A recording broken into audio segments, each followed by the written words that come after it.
বাহিনী প্রধান জেনারেল ওয়াকারুজ্জামান বুধবার 2 অক্টোবর 11 পদাতিক ডিভিশন ও বগুড়া এরিয়া পরিদর্শন করেছেন।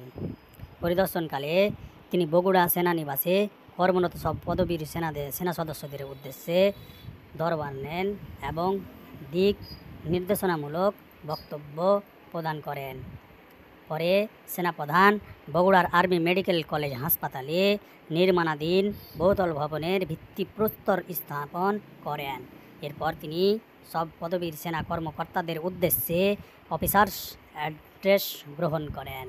আন্তঃবাহিনী জনসংযোগ পরিদপ্তরের আইএসপির পাঠানো এক সংবাদ বিজ্ঞপ্তিতে এ তথ্য জানানো হয়েছে।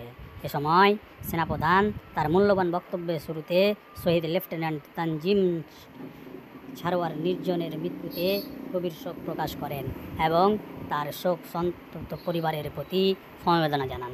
তিনি বলেন, দেশ মাতৃকার সেবায় তরুণ সাহসী এই সেনা কর্মকর্তার আত্মত্যাগ বাংলাদেশ সেনাবাহিনী গভীর শ্রদ্ধাভরে স্মরণ করবে এবং বাংলাদেশ সেনাবাহিনী তার জন্য গর্বিত।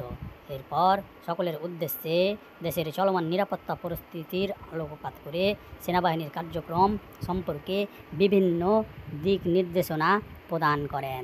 পাশাপাশি তিনি বগুড়া সেনানিবাসে আয়োজিত সেনাবাহিনী ফুটবল প্রতিযোগিতা 2024 এর সমাপনী অনুষ্ঠানে প্রধান অতিথি হিসাবে উপস্থিত থেকে বিজয়ীদের মধ্যে পুরস্কার বিতরণ করেন। এ সময় জেনারেল অফিসার কমান্ডিং জিওসি 11 পদাতিক ডিভিশন ও area commander Bogura area Bangladesh সেনাবাহিনী অ্যাডজুটেন্ট জেনারেল সেনা সদর ও বগুড়া এরিয়ার ঊর্ধ্বতন সেনা কর্মকর্তা, অন্যান্য অফিসার, জুনিয়র কমিশন অফিসার এবং অন্যান্য পদবীর সৈনিকরা উপস্থিত ছিলেন।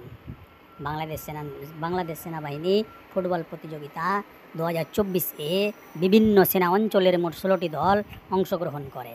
প্রতিযোগিতায় সেনাবাহিনীর 24 পদাতিক ডিভিশন দল চ্যাম্পিয়ন এবং 46 স্বতন্ত্র পদাতিক ব্রিগেড দল রানার আপ হয়। ফাইনাল খেলার 24 পদাতিক ডিভিশন দল 4-0 গোলে 46 পদাতিক ব্রিগেড